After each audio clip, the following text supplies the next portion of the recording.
The immortal John Hancock here, and I'm honored to have special guest Brian of Brian's Man Cave. Welcome here, and we are going to be talking about our favorite arcade ports. And these are home versions of arcade games from various consoles and classic computers. And I just am really honored to have you on my channel to have this discussion. So thanks for being here. Thanks a lot, John. Yeah, it's an honor to be on your channel as well. I mean, it's been a while since we spoke. I know we did a live chat on my channel, actually. When was that? Like 2 years ago? It was quite a while ago. But yeah, it's a lot of fun, and I'm glad to be talking about this because I know we're both really into these arcade ports, so it's going to be a pretty good discussion. Yes. All right. So here we go. We're going to jump right in. The Atari 2600 had a lot of classic arcade games that they did a pretty good job of porting, but one that stands out to me is Berserk. And Berserk is, you know, it's nothing fancy, but one thing I like about this version of Berserk is actually I think the gameplay is faster than its arcade counterpart. And so I really like Berserk, the original Berserk. The other thing too, there's a hack that added voice. And so there is a hack that you can get of this that has the voice added. The original Atari 2600 version didn't, but I really like it. I think that the 2600 pulled off an amazing port of Berserk, and it's just, to me, one of the many games to revisit that I think holds up still today. Yeah, I've heard of that hack too, and it doesn't require any extra hardware either, right? It's just right off the cartridge. You actually get voice. That's really cool. It's not normal for the Atari to have voice like that. No, it's cool. It's a cool hack. I talked about it on a previous Atari video a long time ago. All right, next up, Intellivision. I know that's your bread and butter. Yeah, so the Intellivision, that was what I grew up with, and you know, I always kind of say it's one of my more favorite systems. And of course, a lot of people like to talk about this. In fact, I even have the cartridge here. And that's the Burgertime. Yes, he's got the box there. My box was all kind of dented and stuff, so I just brought the cart. But Burgertime, yeah, Burgertime was, and I just remember when I was a kid getting it, and I was so excited. My brother was like, "Oh, we got the Burgertime," and I was like, "Wow, Burgertime!" And I just literally ran downstairs and started playing it. Now, at that time, I wasn't 100% familiar with the arcade version, so I was just used to the Intellivision port of it, and it was only until I actually learned about it later on that the levels are different. And I'm assuming that's probably because, you know, the limitations of the Intellivision. They were like, we can't you know, design the boards to be exactly the same. But I like that. I like that we get something different. We get the same game, but we get it different. And you know, if you look at the Atari 2600 port, they tried to replicate the levels, but they failed on other areas of, you know, the animations and the speed and the look of it. This one gives you the full look of Burgertime. You get the full look of the Peter Pepper. You get the full look of all the characters. It just wins in all areas, and the music is just amazing. And they even made a sequel, Diner. Yeah, correct. Which is brilliant. It was going to be a sequel, and then they had to change. I mean, if you've played either one, it's amazing. And I was going to go back and say, Burgertime sold the console to me. So, yeah, it did. Television. I mean, I think it was bundled in with the Intellivision 2. Yeah, with the Intellivision 2, because the Intellivision 1, it was bundled in with poker and blackjack. So I think when they were building, when they were trying to figure out their sales tactics, they were like, oh, maybe adults. But then they realized, you know, kids are going to love this thing. So there's also it's a lot of box variations. It's kind of neat to see the different colors and everything. yeah, I've heard of that too. You know, there isn't one open up like a book. Like I don't have that one, but yeah, these are just different colors. One's just like a lighter pink. Yeah, I've heard of the one that opens up like a book, and the one I have, it opens up from the top. So kind of interesting. Very cool. INTV Funhouse is a place to go for variations for Intellivision. Yes, I go there all the time. All right, next up, Atari 8-bit had an excellent version of Donkey Kong. Now, a lot of people grew up with Donkey Kong on their Nintendo Entertainment System, and it's fantastic. And there's Yeah, I nothing, got I mine. mean, it's great, but a lot of arcade purists will definitely point out it's missing the Pie Factory level. And, Donkey Kong had all the intermissions, all the cut scenes of the arcade classic. It didn't look as good. Now, the Atari 8-bit version is a little rough around the edges. There is an update done a couple years back called Donkey Kong Arcade, and they took the graphic sprites and updated them. So there's a hack of the original Donkey Kong to make it even look better. It was released on the Atari XE as well. So the big reason that this is a great port is the gameplay is spot on, fantastic gameplay, and it has all 4 levels and all the intermissions and cutscenes. This is a tough game, by the way. It's a tough game, and it's not like you go from level to level to level. You start from the, 1 level, and you play 2 levels, then it goes back to the original level, and then it has a sequence. It's brutal. So to get to the extra level, you have to play it quite a bit. Actually, I was playing it today and got there, but It was challenging. It was definitely challenging. I was surprised when I played this. I'm like, I'm pretty good at Donkey Kong, and this one had me. I was unbelievable. Next up, another favorite here is ColecoVision. Yeah, ColecoVision is a console that I knew people that had one, and I didn't have one myself. Obviously, I had the Intellivision. That was pretty normal. You pretty much had one system back in the day. If you knew somebody, you might have had 2. But Ladybug was one of the ones that came out for that system, which was actually pretty good in that you got to see what it looked like in the arcade and then come home and play that exact game almost on the system. And that wasn't common because there was typically something different. Now, I'm going to say, like, if you had an Atari back then and you put in your Pac-Man game, it's not anything like the arcade.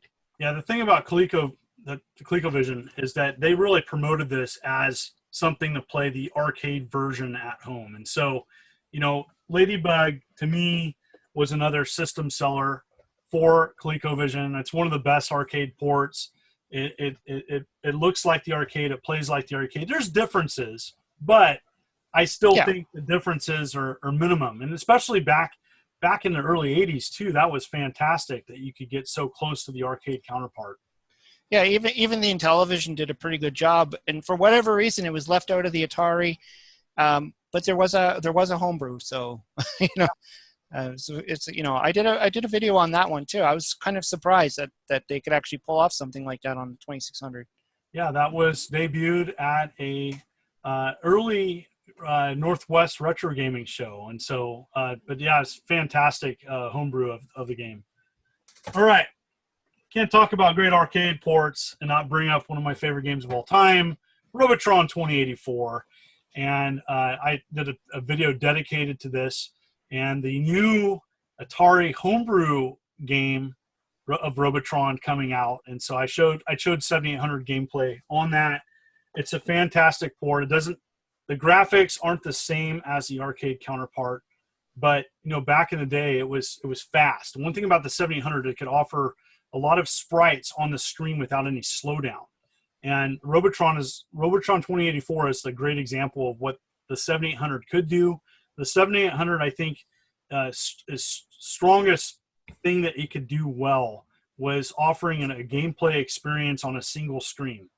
And so it really did a great job with those arcade-style games, especially single-screen arcade games. And Robotron 2084 on it's amazing. Is this the one where you need 2 controllers to play it? No, you can play with 1 controller, but if you can play 2-player, where one person's moving the character and the other person's firing. Ah, okay. And so that's a fun way of doing it. There is a dual joystick holder that you can get. Yes, yes, I saw that. That you can play it, and there's lots of different ways. There's even a controller I showed on a previous video you can play with it's like a modified control pad with 2 directional pads and buttons. Yeah. It's cool. All right, next up, Nintendo. Yeah, so I was thinking about Nintendo, and Nintendo, obviously, we're getting into a lot of the better ports that they can almost take the arcade quality to. But I thought about a game like this, and that's Popeye. Yeah. And yeah, Popeye. Now, I used to play Popeye on the Commodore 64, and you know, back then when I had my Commodore, I didn't know all these games existed anywhere else. I was just playing whatever I had on my discs. But when I saw the actual arcade game and then I saw the Nintendo port, I was actually surprised at how well they did. And of course, it's part of the classic arcade series. And so the game actually, you know, the color schemes, the colors, everything, I think they did a pretty decent job mimicking the arcade. I did a previous video doing many ports of Popeye, and a lot of people commented that this is the Popeye they grew up with. Yeah. It's not pixel to pixel, but the gameplay is there. A lot of these ports that we're bringing up, the gameplay experience is solid. It's and they were well received by fans of these consoles growing up. All right, this next one is very close to my heart. I like this as much as Robotron 2084, and this is Ghouls and Ghosts. And this is the game that sold me on the Sega Genesis. Now, I was the first person in my neighborhood. I earned my Sega Genesis with my own money. I actually was saving up for a Neo Geo, and I showed my dad a picture in a magazine, and he's like, "That's great, son. You want to earn that? You see that lawnmower over there? You see, you know, that's how you're going to earn it." And so Start working. I worked all summer, got a Sega Genesis with the Altered Beast pack-in. It was before Sonic came out. And eventually one of my first games that I got was Ghouls and Ghosts. And so it was, I don't think it was a launch title. It was a launch window release. And so it came out, I think, shortly after the Sega Genesis launch. But it was an arcade game, and the Genesis version is very close. Now, the Super Graphics version, which we didn't get in the States, is supposedly the best version. I've played it. I've played this 100 times more, though. So I have some nostalgia connected to this one. I've beat it multiple times. You have to beat it twice to get the proper ending. And I love it. So, all right, next up, PlayStation. Yeah, so PlayStation, this was a tough one because, you know, there was like a lot of good old ports that just ended up on PlayStation for some reason. I think they just realized that they would hit this kind of nostalgic market. So there was like Frogger and stuff. But the one that I really got, you know, this one just hit me was Asteroids. Absolutely. And this, I don't know, it is maybe it's because I'm not good at the Atari version or something like that. Like the Atari one, the 2600 one was brilliant. I mean, it's almost like the actual arcade, but this one just amped it up. I mean, it gave you a choice of ships. It gave you asteroids that could regenerate. It gave you multiple levels. It gave you even just the depth of the ship coming forward and backwards and being able to, like, you know, you see the asteroids are massive and then they kind of shrink. So it just kind of gave you all this little extra stuff. And it gave you power-ups and shields and stuff like that. Yeah, I mean, this is exactly what we would expect from taking a classic game like Asteroids and just kind of reimagining it. This game is also on the N64. Some people prefer the N64 version better. Also, the original is on here. Now, Vector arcade games are kind of hard to emulate, but they did a pretty good job with this one. The other thing about this game I like is it's fairly inexpensive. And so there's a lot of these arcade remakes. This is one of the better ones on PlayStation. I do like, I've played it myself. I like it. And I think they did a good job with it. All right, next up.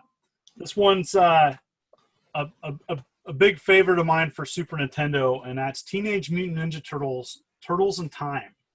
And so, you know, this was an arcade game, and this is the more faithful port of the arcade game. Now, there's Hyperstone Heist on the Genesis, and it's a long story short. It's kind of like a semi. It shares some levels and characters from this game, but it's different.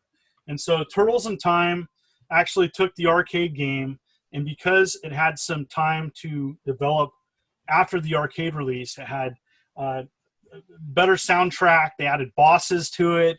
They added levels. And it's a fantastic, if you're a Turtles fan, definitely play Turtles in Time. It's to me, you know, one of the better Turtles games out there. And I really enjoyed it. And so, you know, to me, I can't think of, to me, one of the probably top 10 on the Super Nintendo library.